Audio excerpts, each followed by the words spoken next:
Welcome, everybody, to another episode of the Off the Tools podcast. As always, it's myself, Wayne Bettess, and Andy Jones. How are we doing, Andy? Morning. Always got the cup. Good lad. I'm messing up again. Starbucks again. I'm desperate. I'll be gutted if I break this cup. I'll be gutted. I'll get some more ordered for the next retreat.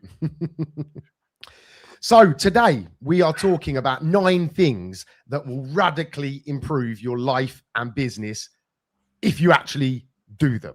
So I would advise that if you're listening to this, and you can, if it's safe to do so, obviously, maybe make some notes of the key 9 areas that we're going to talk about today. So let's just get straight to it, shall we, Andy? So the first one, you'll hear us talk about quite a lot. I've titled this one, Raise Your Standards, Then Raise Your Prices. So, Andy, do you want to kick us off with that? Yeah, so obviously we've always been big advocates for this, but you have to think about the knock-on effect of your pricing structure beyond just trying to grab the customer. So we ran the webinar the other day. A lot of guys really low on the pricing structure, and it was, well, why aren't you charging more? And it was, well, my customers won't pay more. That's one part of what we're getting at here. Well, you've just kind of answered your own question there, that you need new customers.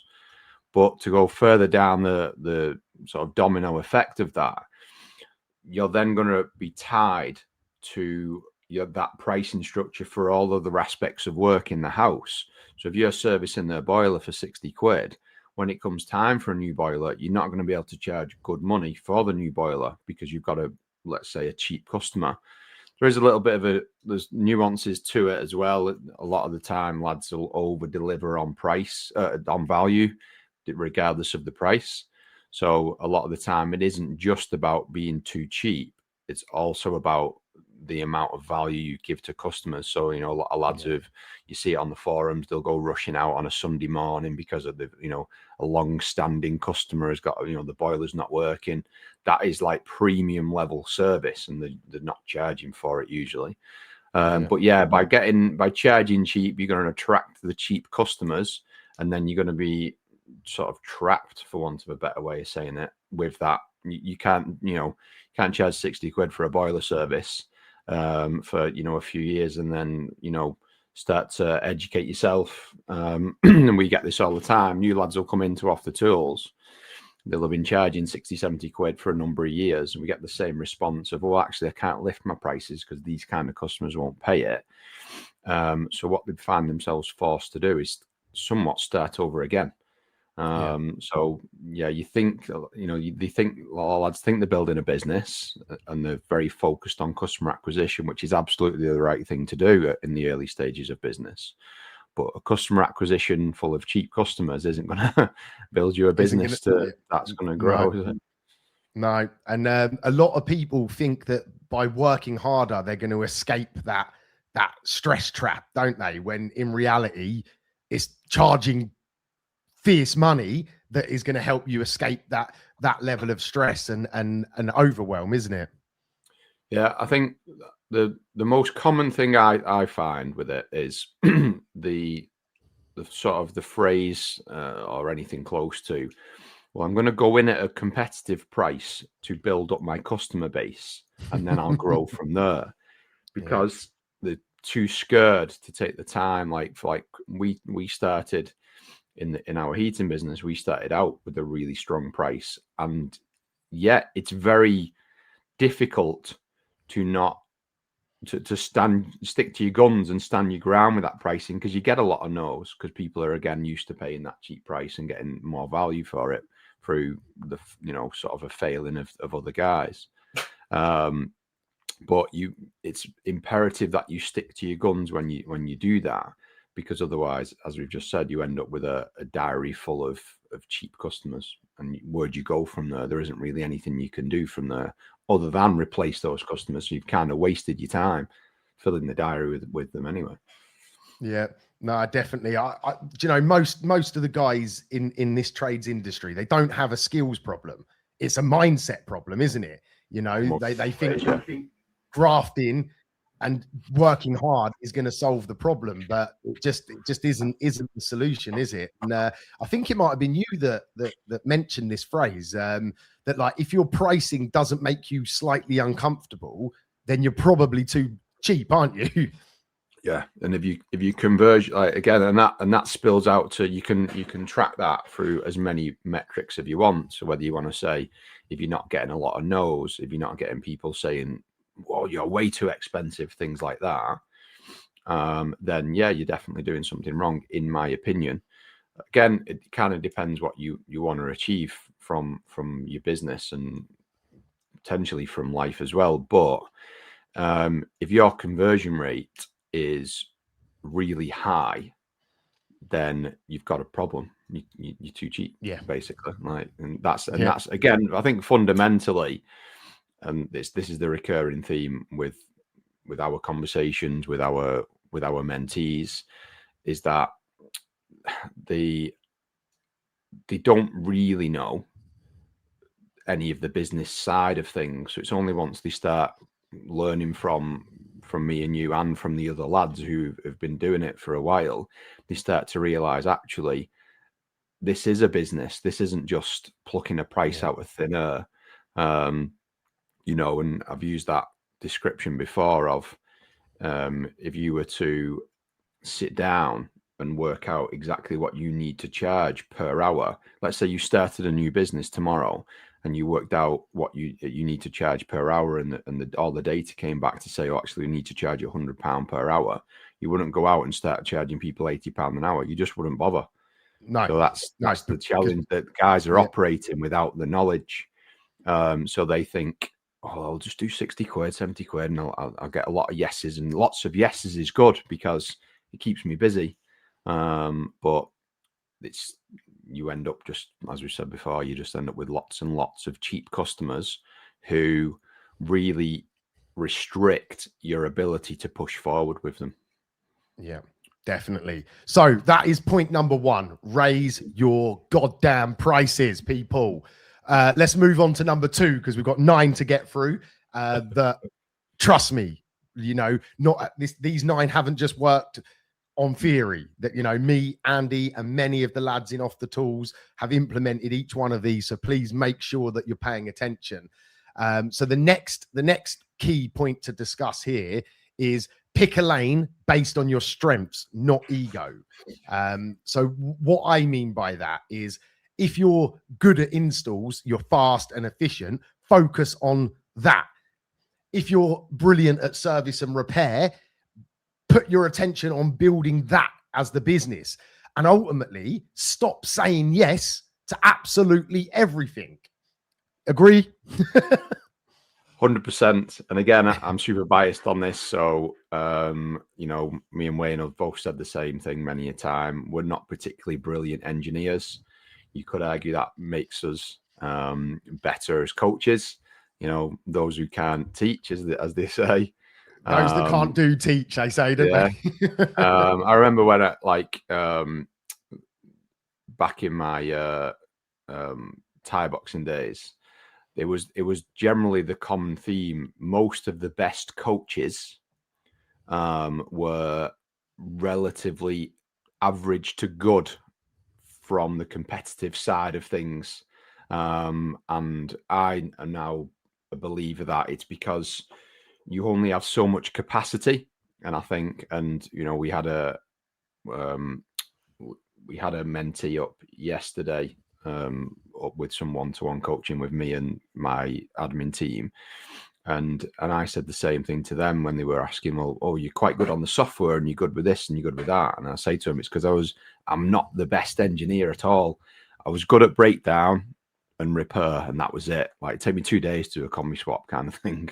So it was just like, so what happens is you then start to shift into, as you put it, your own lane. It's just transpired to be that my own lane is coaching, mindset, and now becoming software based as well. But if you're, as you've said, shit at installs, stick to that as well. And that also actually then it's somewhat transferable because, as I say, our business is predominantly service and repair. And because that was the thing that I like, the one skill set that I had as an engineer, it also then puts me better positioned to own and run a business that is focused on that, because I kind of know what I'm talking about with that. You know what I mean? As opposed to, you know, a really complex older S-plan system and there's a low loss header and shit like that. And I'd be like, I don't know, like, because that's not my jam. You know what I mean? That's why our business is domestic, UK based service and repair stuff, so that then you can own that. If you're shit at that stuff we've just spoke about, if you're really niche and you're really good with big houses with big systems, you know, 2 boilers, 3 boilers, multiple tanks, and that's your jam, then that's where you need to lock down on. Leave the basic stuff that I've just been talking about, your 30 kilowatt combi and your semis, and you know, niche down on that. So not just on your own skill sets as an engineer, but what you can then potentially transfer into a business, and have a niched business doing that as well. Definitely, because not all work is good work. Some work will just keep you busy and skint, won't it? You know. Yeah, it's if you try to take on everything else, and as I've just explained, if you're not sort of skilled in everything else, that's when more mistakes happen. So if you start trying to do, you know, start trying to break into the bathroom world, but you're a breakdown engineer, you're going to struggle because you're not going to understand the, you know, all of the in-depth stuff and what's gone on behind the wall, and you know that board's short and the tiles have popped off the board, and you're not sure where the leak is, or the timber's warped underneath the floor, so the tray's dropped, and you know all these sort of things. There's a lot of complexity trying to just like, and again, it's a bit like we were just talking about before with this, the pricing side of things. More, as you say, more is not always better. So just trying to soak everything up for fear of, because most guys really struggle to say no, don't they? Like you said before, it's so scared to hear a no or say no to someone. So that's the scared to hear someone say, no, you're too expensive. So they stick to being cheap. And they're too scared to let a customer down because they think they'll lose that customer. You know what I mean? They might have been servicing the boiler for a bit and changed some rads and changed some taps. And then they say, oh, can you change this, you know, change my bath for me or whatever it is. And then they're like, oh, I don't want someone else to go in because then they might steal that customer, and you know what I mean. So I'll have a go. And then you just end up in a vicious cycle then of not staying in your lane, you know. So just to reiterate that key point number 2 is pick a lane on your strengths, guys. Okay, it's so important.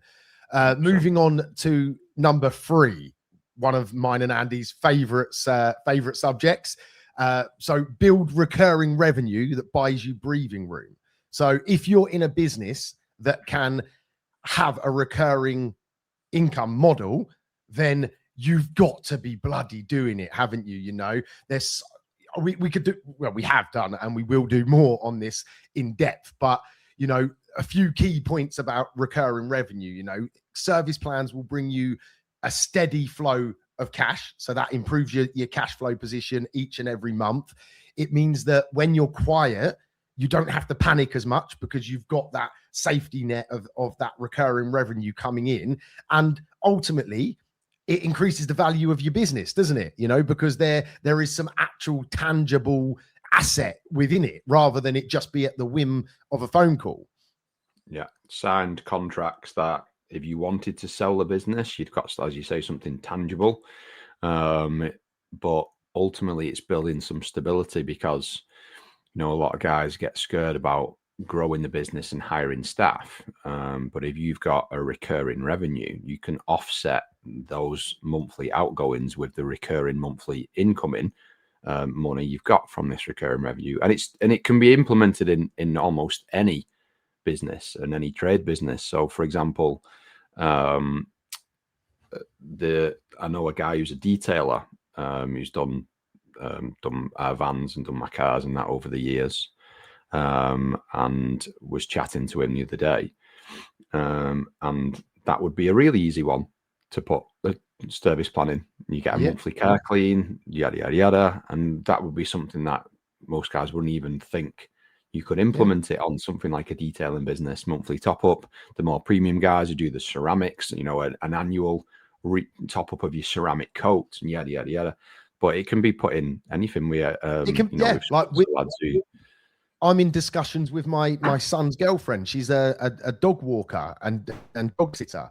And that's like the next iteration of her new business. She's like, you know, is to lock these people in, you know, pay X amount a month and you get 4 walks or 5 or whatever it is. So you've just got to be a bit creative. If you're not in, obviously, the plumbing and heating industry, it's like so easy to do. like So people can be a bit scared if they're not in that industry. But even electrical, you know, smoke alarm tests, carbon monoxide alarm tests, PAT testing, all of these sort of the EICRs, you know, all of this sort of stuff can be put into some sort of package. Drainage, you know, like even to the point of like kitchens, you know, making sure that a kitchen is looked after once a year, all the handles are tightened up, cleaned up, you know, whatever. There is so many. Yes, it's not going to be as easy for those industries that maybe it's not the norm in, but it wasn't the norm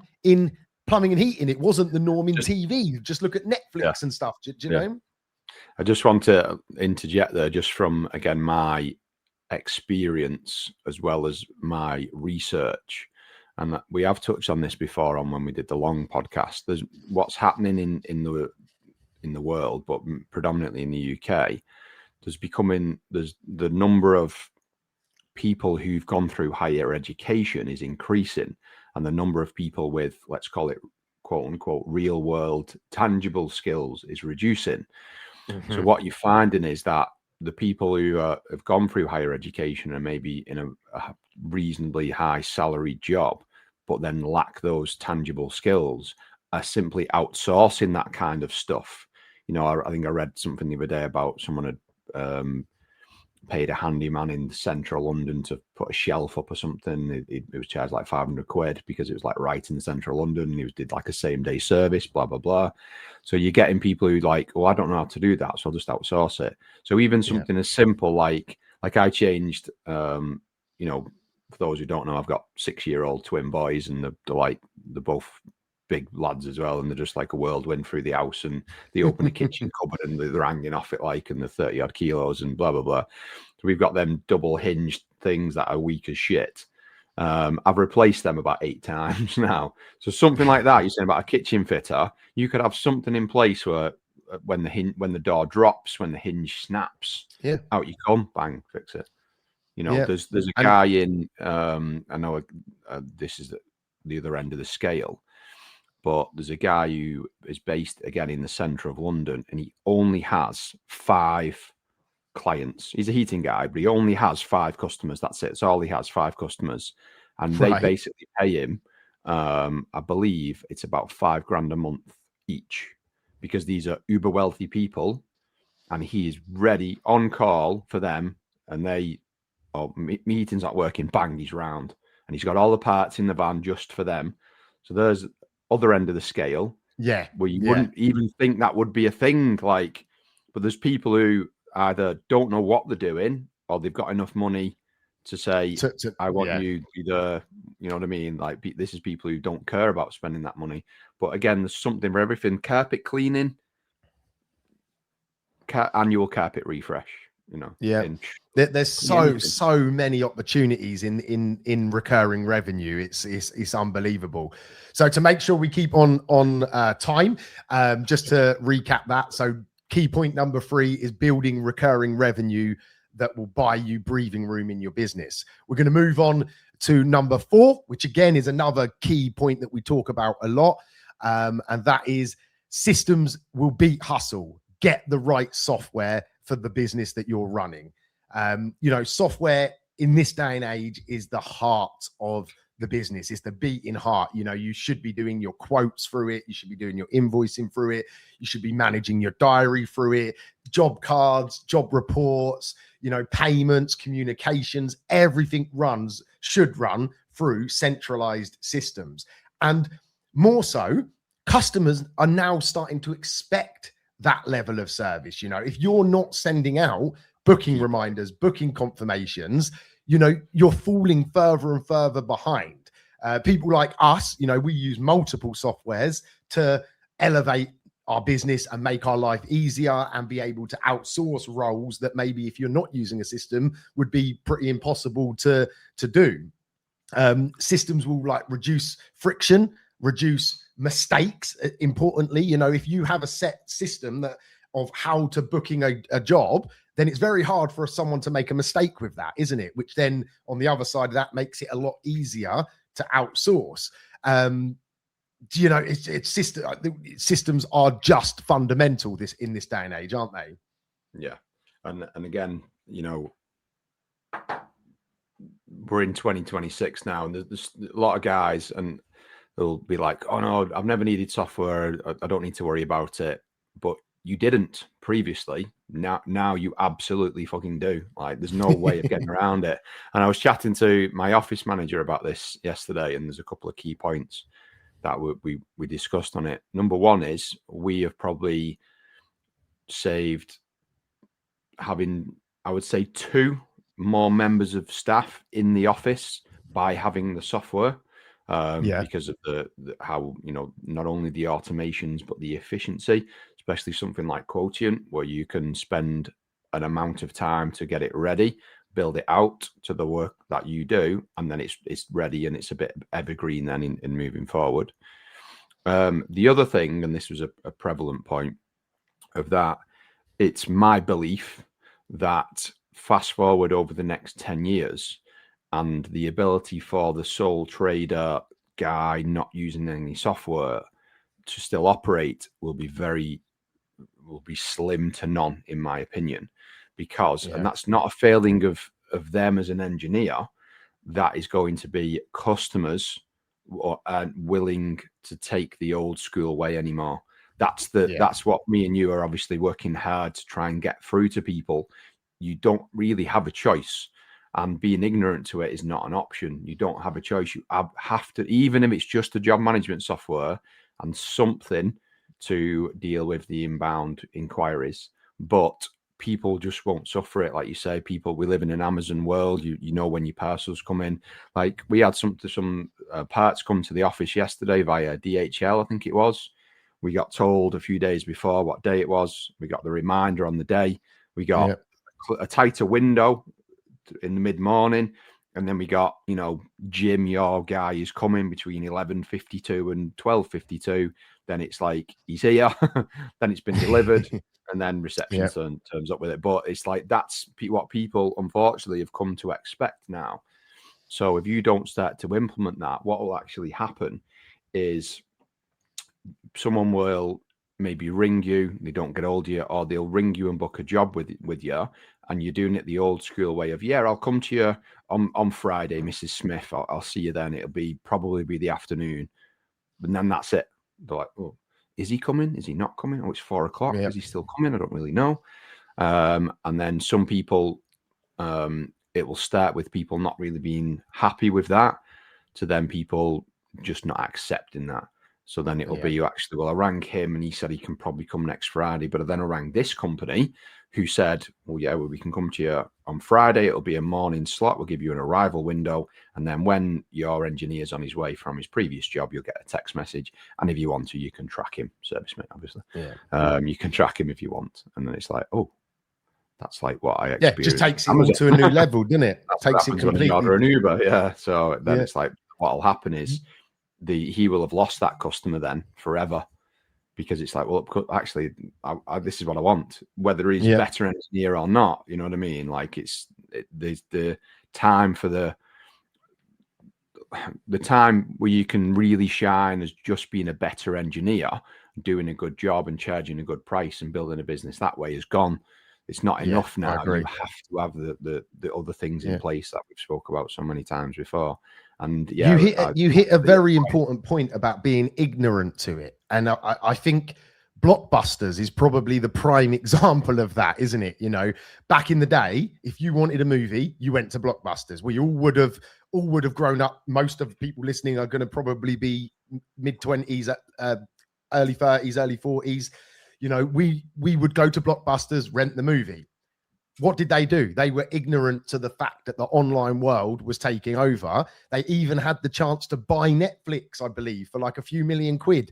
And their belief was that they didn't need to iterate their business. They didn't need to change the model that had served them for 20, 30 years. And look at them now, you know? The guy that there was actually makes it worse because there was another thing for that with Netflix that they offered to go into partnership with them. Oh, really?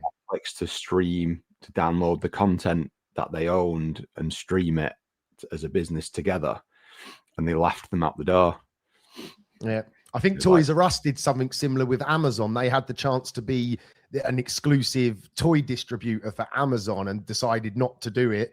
And obviously, two businesses that have gone in. Yeah, and they were, you know, Toys R Us like was the thing, wasn't it? When we were younger, like definitely. We had a massive one near IKEA, near the big IKEA in Warrington, massive one.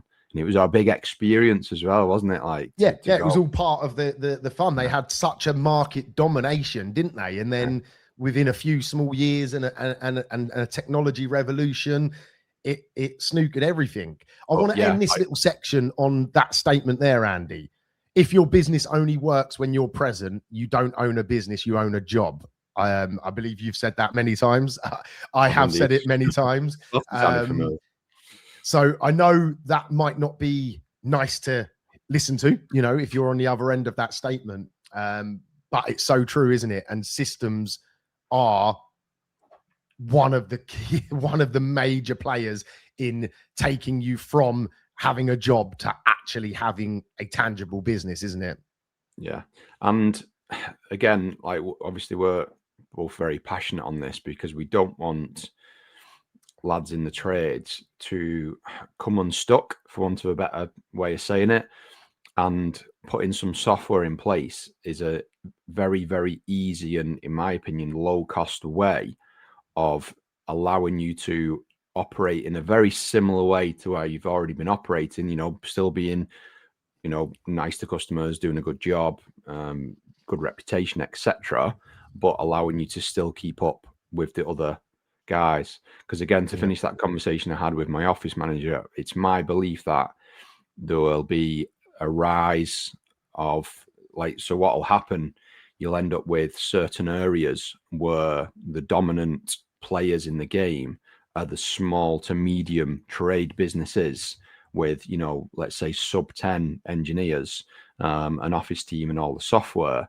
You'll get a handful of them in a certain area, and the guys that were just the one-man band, old school style guys will just sort of phase themselves out. So just one, and I know I'm running a bit over on this, but again, we are quite passionate on it. It's just what I will say is to the guys that are just a sole trader, one-man band style guys, look at your revenue, look at your profit, for the last, let's say, 5 years. And if it's not gone up, you've got a bit, or at least stayed strong and just maybe slightly crept up, that should allude you to that you're getting sucked in, or what we've just been talking about is starting to happen. Because what you'll find is maybe you're not getting quite as many customers as you were before, because these are getting picked up by the guys that are doing it with software and doing it properly, and bringing their trade business into the modern world. And what, again, without going into the realms of inflation and things like that, eroding your profits, if they're not at least being similar, then that in itself must allude you to that there's a problem starting to happen. You know what I mean? If you can't quite replace that car that used to change every 4 years, now it's every 5 years. You know what I mean? That holiday, might not be able to go on that holiday. That should be enough to say something's going wrong. And if I don't step in now and change something, what will happen is I'll reach a point where it's like, I've got no other option now. I don't have any little bit of savings to implement some software. I don't have any extra time to educate myself on stuff. It becomes too late. And then you're left with, actually, you either go and get a job for one of those businesses we've just spoke about, or you come out of the industry. So, yeah. Definitely. So that's key point number 4. Sort your bloody systems out, guys. They're non-negotiable. Moving on, we're just going halfway through, so I'll just quickly recap. So point number 1 was raise your prices. Point number 2 was pick a lane that suits your strengths. Number 3 was building recurring revenue. And number 4 is have systems in the business that help you run it. So moving on to number 5, which is get paid up front and lock in the paper trail. So we've all been there where we've done jobs, customers haven't known what's included, or there's a dispute. And, you know, without the proper paperwork, without proper deposits, it can all get very, very messy. So it's so important that you're sending out quotes that have your terms and conditions applied, that have a physical accept button or signature or some way of them committing to that process. And obviously, ultimately, you know, we should be taking deposits. In my business, we take deposits on any job over £500. Some businesses will insist on payment up front in this day and age. You know, we're all used to it. We order stuff online, we pay, and then it turns up. But yeah, getting paid, or at least a portion of the payment up front, is very important, and making sure that there's a solid paper trail in that business so that if a dispute occurs, you're covered. What's your thoughts on that? So we actually do take payments up front on any job that's perhaps a line item based job. So anything that's kind of cut and dry, we would take payments up front. So something like a boiler breakdown, which is for us a line item job, we would take payments up front for that. A boiler repair, again, that's what you're saying about when you supply materials, again, payment up front. And this is another one that a lot of guys tend to struggle with, because they say, oh, well, either I've never done that before or my customers wouldn't pay it. This again falls into making sure that you've got a bit more of a substantial business. Because again, yeah, if you're a sole trader, one-man band, and you don't have any online presence, the customers, it's a new customer, they don't really know you from Jack, it's going to be harder naturally to take payments up front. But if a Google search of your business produces lots and lots of results, and you're, you know, even easier if you're a limited company because you've got a company's house, there isn't any reason why a customer should be concerned. You know, if you've got, you know, thousands of reviews online, and you're well established, you shouldn't be taking the risk of not getting paid up front, especially when you're supplying materials, because that's costing you money, isn't it? Like, you know what I mean? So most of the places, as you say, take these payments up front. Like, you know what I mean? Big businesses, they all take payments up front. Why are you not doing the same? Again, it's trying to sort of pivot your mindset from thinking like sole trader, tradesman, or I'm just a tradesman, to actually, I've got a business. I need to run it like a business, which requires payments up front. And A, stops the cash flow problems, and B, and this is a controversial thing, but from, again, experience, when you wait till job completion to take payment, you've lost all of your control of that job. So all of the horror stories you hear of lads like, you know, I'm going to go and, like, lads who've done a driveway for someone, oh, they've not paid, I'm going to go and rip the driveway up, because the customer's being nitpicky about this tiny little bit of tolerance which is allowed in this game, blah, blah, blah. So yes, it requires the correct software and terms and conditions and acceptance, but if you get paid up front, you can then remove the emotions from a hiccup after the job. You know, you get it a lot with builders, don't you? They finished a big job, the customer owes them 10 grand of not paying because, you know, this door's not on straight or whatever it might be. Yeah. Then the emotion comes in then, because you're like, well, shit, that's 10 grand. I need that to pay my mortgage. Flip that on its head, you've already been paid. And it's like, yeah, okay, well, I'll pop round, you know, next Tuesday, we'll get it fixed, and we'll all be happy, because you can operate logically then. So, you know what I mean? But also it's about that transparency. So again, to use the boiler sort of breakdown analogy, what we take payments up front for, that was born off the fact of we were getting a lot of work from like landlords and property management agents who perhaps don't really know how boilers work. They've probably never been on site and saw that particular one. And it was always like an expectation for you to fix the boiler. So again, you've got to get that T&Cs and the quoting software in right. But we were finding we'd go out, they knew it was a fault find. We'd then send the invoice and it'd be like, well, is it fixed? Well, no, this was a fault find. Oh, I thought you was going out fixing it. Whereas when, again, payments up front, the right software and acceptance, things like that. So yeah, in my opinion, most jobs can be paid up front. I agree. And if you're not taking payment, whether it's full payment, deposit, and you're not having it agreed in writing, ultimately, every time you're doing that, you're gambling, aren't you? You know, if you're going to spend 300 quid on some materials plus your time, so not only are you gambling 300 quid of your hard-earned money, you're also gambling the hour, 2 hours, 3 hours, whatever it might be, in the hope that they're going to pay, which, yes, in most cases, most people are honest and most people will pay. But what happens when that 10 grand one doesn't pay and you can't pay your mortgage at the end of the month? Yeah. You know, that's when you need this policy in place, isn't it? Because it's for when things go wrong. You know, yes, I trust that you're going to do a good job, but not all customers are honest. Like not all tradesmen, you know, if you're a rogue tradesman, then don't listen to my bloody advice, because I don't want you ripping off people. But I'm trusting that people that are listening to this are honest, hardworking people. And this isn't about stitching up a customer. This is about protecting yourself and being a shrewd business person, because we're here to make money, guys, you know, and we have to safeguard that with the right processes, with the right systems, everything we've spoke about. And having a paper trail and taking deposits or payments up front is one of those key points, isn't it? Yeah, because again, like to repeat what I said before with the different viewpoints on it, is that, you know, we all hear about the cost of living, etc., etc. That affects us as well. As well as the customers. A lot of people look at it from a customer perspective, or they can't maybe afford that because of the cost of living, but it's the same from our end. And another sort of common thing you might get, especially if you do a bigger job, is that customers might want to try and defer paying you that invoice until they've been paid. Perhaps, you know, we're on the 28th today. It's payday for most people on Friday. If you were to do that old school way, go out and do a job today and send an invoice, majority of people will probably hang on till Friday to pay you. Yeah.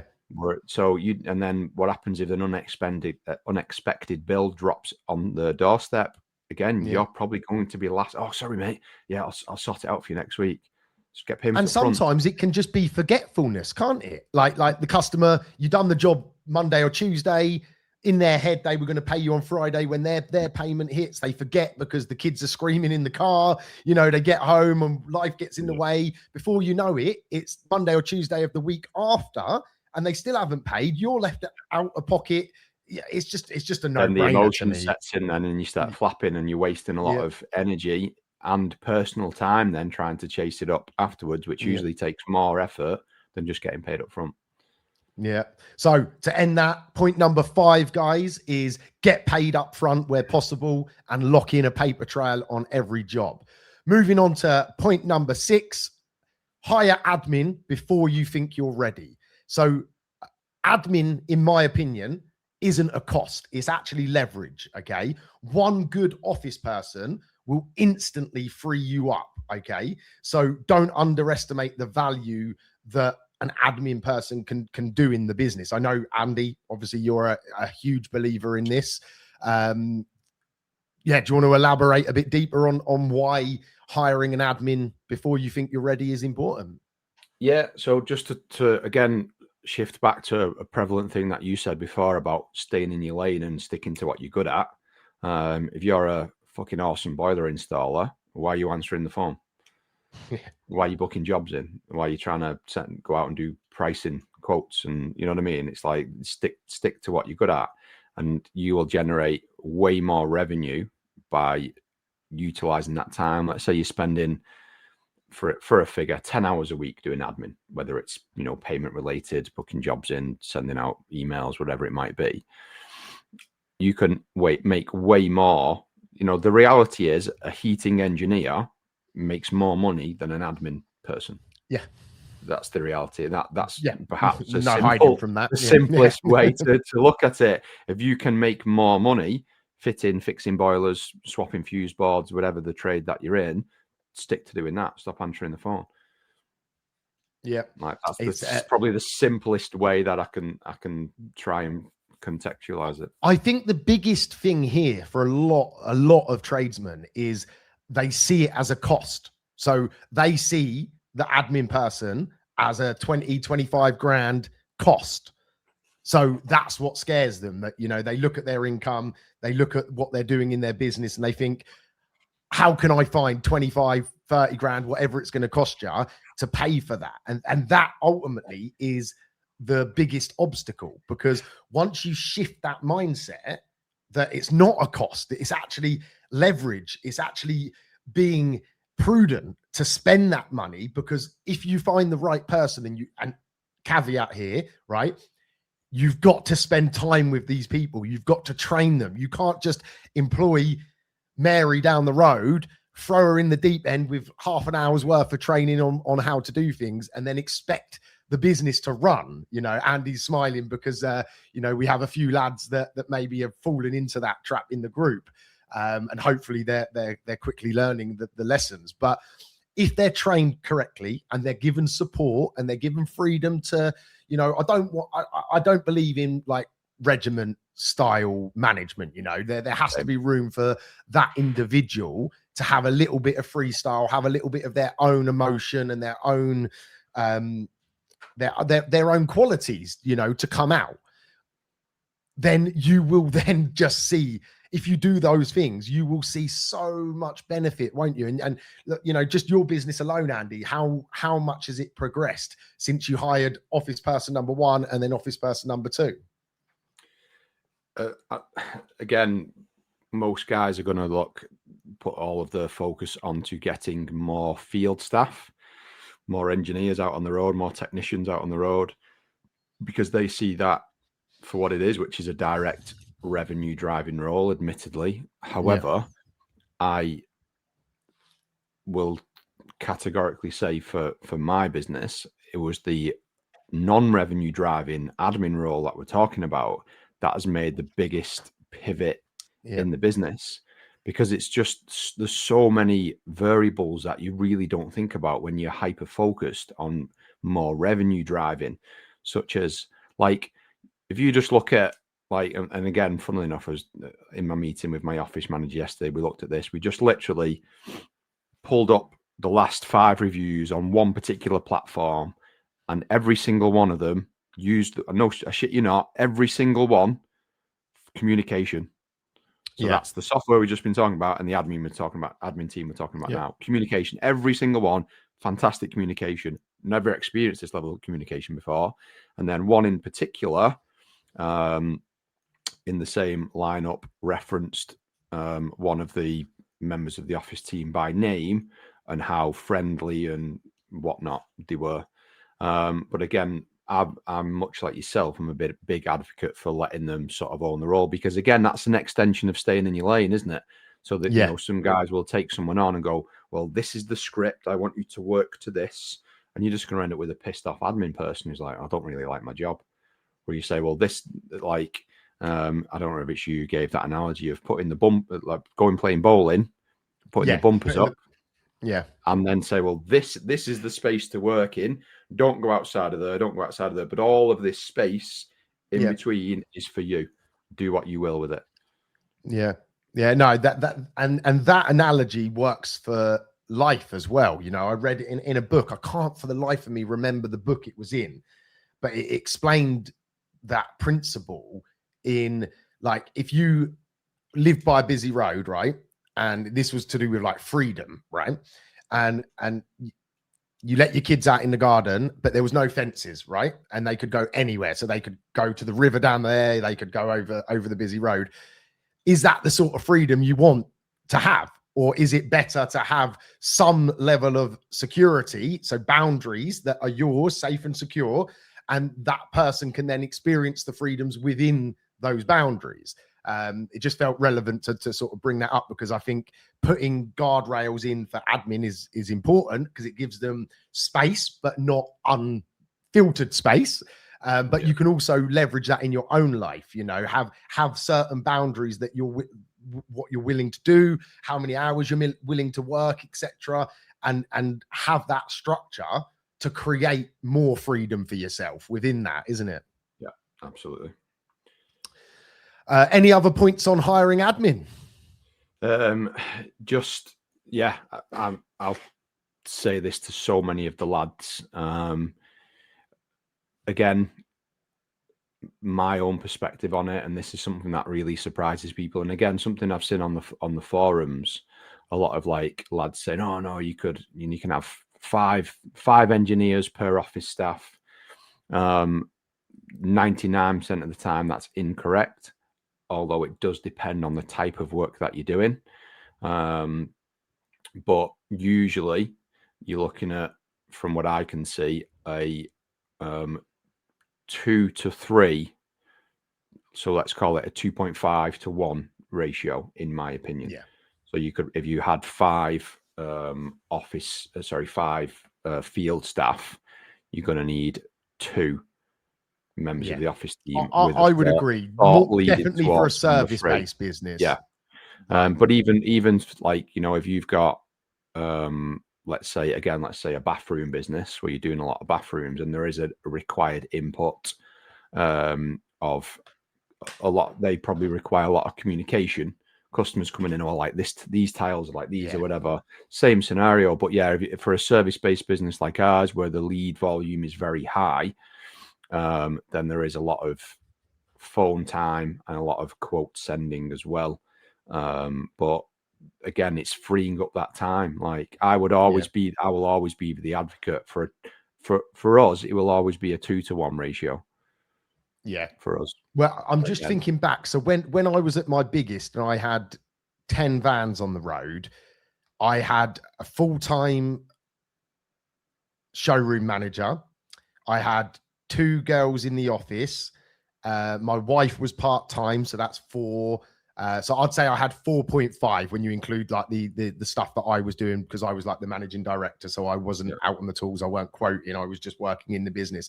So a similar like 2 to 2.5 ratio to the team I did back then. That was like 10, 12 years ago. So I definitely agree.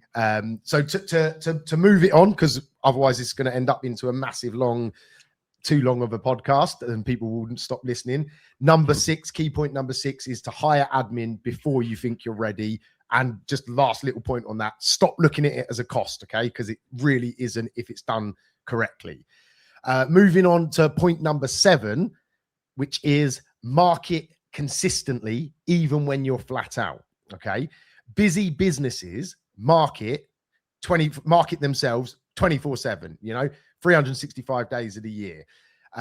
Quiet periods in your businesses are caused months in advance. There's a lag to it. So by marketing consistently, you will limit the amount of quiet times that you have. What I see, you see, with all the lads that we work with, is people get busy.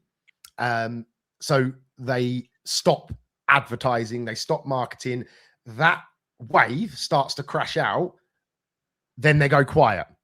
When you're quiet, it's too late. You should have been marketing for work a month, 2, 3 months before. And I see it all the time. And if your business keeps going up, down, not only is it exhausting, it puts a lot of pressure on you as the business owner, doesn't it? To find that work. And the simplest solution is to consistently market. Look at all the big businesses. Do you really think that Apple, Amazon, McDonald's, do you think they need to spend millions of pounds a month marketing? As in, like, they're busy, they're generating revenue, but they know that if they stop that and they lose that momentum, they will then hit a downward spike. And in any big business, and in any business, no one wants a downward spike. So marketing consistently is probably the easiest way to reduce the highs and lows. You're never going to find a trades business that doesn't have the odd up and the odd down. There's always going to be, especially like heating, you know, we get quiet periods during summer, we have huge spikes during winter. You know, that's seasonal. There's limitations to how far you're going to be able to control that curve. But by marketing consistently, you're giving yourself that best opportunity to not get to those quiet periods and have to panic and make rash decisions. What's your thoughts on that, Andy? Yeah, and the other side of the coin as well.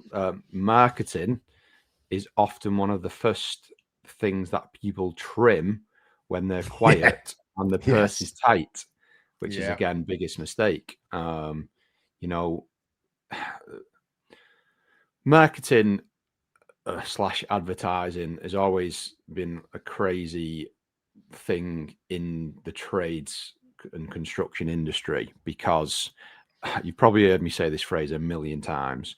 It proper grinds my gears when guys say, I've never had to do any advertising or marketing and I'm flat out, and they wear it like a badge of honor. Because, and it grinds my gears, not from them personally, but just a lack of education on why that's such a negative thing. You should, as you said, 100% true, always be running marketing, always, never let it go, because it will mean that even if you don't plan to really scale your business, you can go either start to increase your pricing or you can then start to be more selective of your work. You know what I mean? If you've been in the game for a while, and let's say you're 60 and your body's a little bit beat up because you've been doing loads of installs, and you go, you know what, I really just want to move to service and repair now. How are you going to do that if you're not marketing down that channel in a way where you can start to then hand pick the kind of work that you're doing? So it's more than just growing a business. And that's what, again, so many guys think, well, I don't want to scale and grow a business, so I'm not going to do any marketing. I'm happy being on my own, being the local guy. That's fine now. But it's like when you say, well, wouldn't you like to make a little bit more money? Wouldn't you like to be doing the kind of work that you either like and enjoy or you're the best at? You know what I mean? Some guys like just doing plumbing, for example, but they find themselves fitting boilers or bathrooms because they feel like, well, that's what we have to do because that's what's coming in. Yeah. You know, if you just want to start doing, you know, reactive plumbing work, for example, then you're going to have to do marketing to bring that in. So yeah, there's far more nuances to marketing than just what most guys think, which is getting busier or growing a business. It's one of the biggest things that I see, and I have seen for the last 5 to 10 years, is the turning it on and off like a tap, you know. So when they're busy, or it works, like you said, in both ways. And that's like, I guess it's sort of like habit, isn't it? That like, oh, you're busy, so sod it, I'm going to stop doing the advert here, I'm going to stop doing that, and vice versa. When you're quiet, you might be like, oh, I can't spend that money.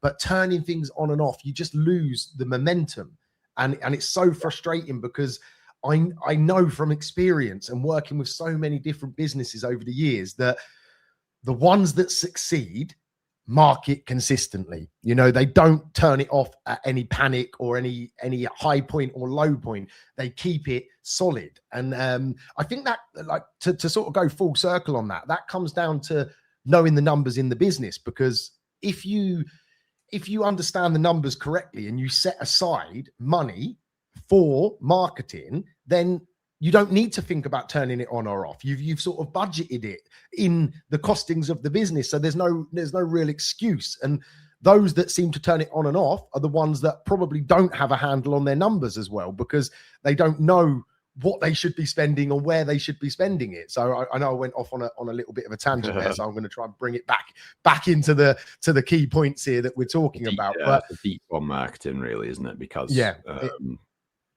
again, like, I'm trying to think how I can streamline it a little bit. But again, I'm trying to think now. so the thing with marketing, often Andy goes quiet, lads. Enjoy that, because we're under a bit of a tighter time frame on this one. So I'm trying to think about it. So again, with marketing, too many guys look at it as super binary. Like, oh, well, if I'm putting £100 in, I want to get £200 out, for example. When it comes to marketing, and they want to look at it from a very strict cash flow perspective. Well, I spent this much in this month, but I got this much out. Was it worth it? No, I'll bin it off. Without looking at all of the other variables, you've gained a new customer. That's customer acquisition. Are there other jobs? You know, you might have heard this phrase, foot in the door. That's giving you a foot in the door to other realms within the property. You're then also going to probably get some reviews from that customer. The marketing's probably also going to grant you access to another review platform. You know what I mean? If you're on something like, I know, Rated People, for example, that is a high hitter on a Google search of an individual business, which also then displays your reviews. Loads of things like that we spoke about many, many times before, of when it comes to marketing, you cannot just look at it as 1 + 1 equals whatever I've got from it kind of thing. On that note, before you segue into what I think is going to be point number 8, point number 7, make a note, market consistently. I've stopped Andy there because point number 8 is think lifetime value, not one-off jobs. Okay. And this fundamentally shifted everything for me. You know, when I started to look at what leads cost me, I was doing it binary, like you just said, Andy. You know, I was looking at the beginning, I was looking at it's cost me 40 quid to get this lead. I have to go to 3 of those leads to get a sale. So it costs X, Y, Z. When I started to look at the lifetime value over a longer period, and what I mean by it, so for those that don't know, I'm sure I've discussed it before, but not everyone listens to every episode. So I'll try and rattle through this quickly. Lifetime value is an estimate. Okay. So it's not perfect, but ultimately, if you acquire a customer, you should not only acquire it for that one job. That person should then become a customer of your business and use you again in the future. I like to use a 5 to 7 year time frame to estimate what that person might be worth to me. Okay. So in a very easy example, let's use a boiler service, or let's say an electrical check, one or the other, you know, something that's like you go in, you do that job, right? If you've done that job right and you've implemented everything that we've already spoke about, that customer should then come back year after year. Okay. So let's say, use round numbers. Let's say that job is worth £100 and you can do that for them five years in a row. Okay. That value of that customer is now £500. Okay. So if it cost me £40 or £100, but I know that if I do my job right, on average, I'm going to get at least 5 more jobs out of that person at the very least. You know, I'm underestimating there. Then you can look at your marketing and you can look at the costs and the runnings of your business in a completely different light, because you will be willing to spend a far amount more to acquire that customer if you embrace the lifetime value. And yes, in a smaller business, it is definitely more difficult to have that longer term view. But of the businesses that I believe succeed in the trades industry, they are the ones that are looking at lifetime value, because that ultimately is the secret sauce. It's why the big companies can spend millions, you know, on marketing. Look at Box, for example.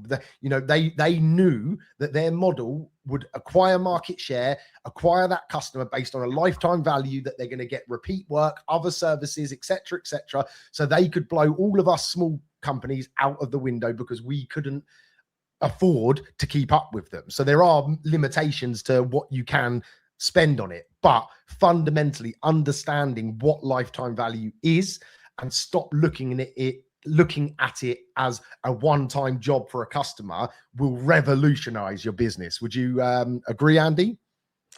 Yeah, in every way I will agree, because again, that's always been our hyper focus, and it's very difficult to not look at the numbers that are right in front of you. Let's say your monthly revenue for X number of jobs. It's super difficult to try and look beyond that, because again, guys are generally just fighting fires month by month in most trade businesses.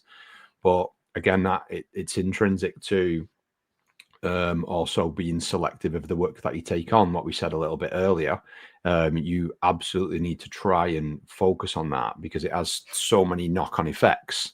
The angle that your business is going, how you're progressing forward, the marketing side of things that we've just spoke about. There's a lot of variables that you really need to think about. And if you want to, even if you just want a steady bit of a growth in business, you absolutely need to focus on that. You can't just look at job per job per job, which again comes down to the quality of the job that you're doing as well. Like we had, so one of our lads was one of our newer lads was out on site the other day doing a service on a boiler, and this customer had someone in while he was there to fit a shower screen, and he found it so funny. He rang me and video called me, right? So you'll like this one. The customer had a P-shaped bath. The guys have turned up and fitted a flat shower screen, straight shower screen, right? So it looked shit for a start. And he's like, have you seen this? Like, he's video calling me. I was like, what the fuck's that? But then on top of that, they left all the rubbish on the landing. Oh, God. Bin bag full of rubbish, a metal trim that they'd folded up and just put on the floor, and then the box off the screen and gone. Yeah. That customer ain't going back to them, are they? No, not in a million years. Like, so they're just like the opposite to what we're talking about. They're absolutely not looking at lifetime value. So it's not just the job, the kind of work that you do, how you have the back end, etc. It's also the time on site, which most guys really pride themselves on. So yeah. Yeah, no, I agree. So key point number 8, think lifetime value, not one-off jobs, really is fundamental. Moving on to number 9. So the last point of today's session, which is upgrade the man, not just the business. And what I mean by that is, you've got to be looking after yourself fundamentally. You can't do any of what we've spoke about today and in previous episodes if you're not focusing it on your sleep, your health, your fitness, your own mental health and headspace that you've got. Because if any of those are out, guess what? Your performance is just going to dip. And guess when your own output declines, the business affects, your family life gets affected. You cannot scale a business or even improve a business if your life is in chaos, whether it's health, mindset, whatever it is. It fundamentally leads you to bad decisions if you're burnt out and you're stressed and you're not healthy. So looking after yourself physically, obviously everyone knows what they should be doing. If you don't, spend a bit of time researching basics of health and fitness, but we should all be moving more and eating less. They're the general rules of trying to keep a healthy body. But don't neglect what's up here. The biggest asset that you'll ever own sits right between your temples here, which is your brain. Okay. And your mindset. The mindset is ultimately what is going to determine if you actually listen to today and go and take action and try and change that mindset and look at things in a different way, or whether you're just going to go back to that comfy blanket, of doing what you've been doing for all these years, hustling around in that hamster wheel. I know we obviously, mindset and everything and health and all of that is a huge topic for us in Off the Tools Alliance, because it fundamentally is the fuel that the business needs. So if you can't pour in good energy into the business, it's going to fail or at least slow down. What's your thoughts on all that, Andy? Yeah, so obviously we did the longer one on mindset the other week, but this is, again, I'm going to struggle to put all of my thoughts into a small window of this, but I personally believe mindset is almost everything. And this is probably one of the most problematic areas in the trades and construction industry, because it's something that many guys really, really struggle with, because it is often born from a lack of self-worth. I've said before, I spent some time operating within a property-based industry, and that's the opposite end of the scale.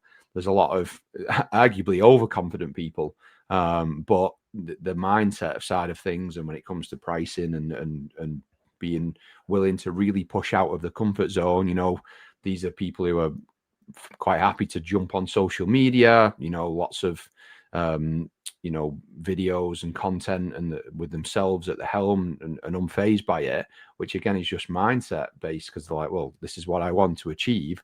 I'm not going to let my own being a bit shy stand in the way. No, this is what I want to achieve. And it's all the various, ins and outs of that is generally born from mindset. But yeah, if you're not dialed in upstairs, then you're not going to achieve the physical out on site or whatever it is side of things. But it just extends into everything, your goals, what you want to achieve, your pricing structure, how your business looks, how you talk to people, whether it's customers or your peers, your family. It's such like, and you're right, as you say, we really, really push on this heavily, within Off the Tools.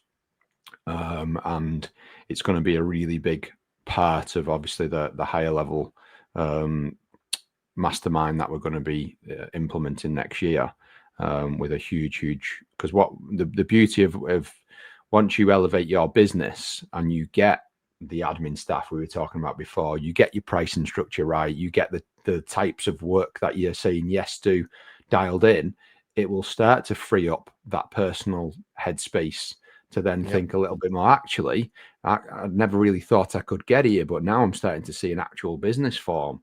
What can I do with my life and my free time to really get this to something that I'd never really expected I could achieve it and create something better for my family?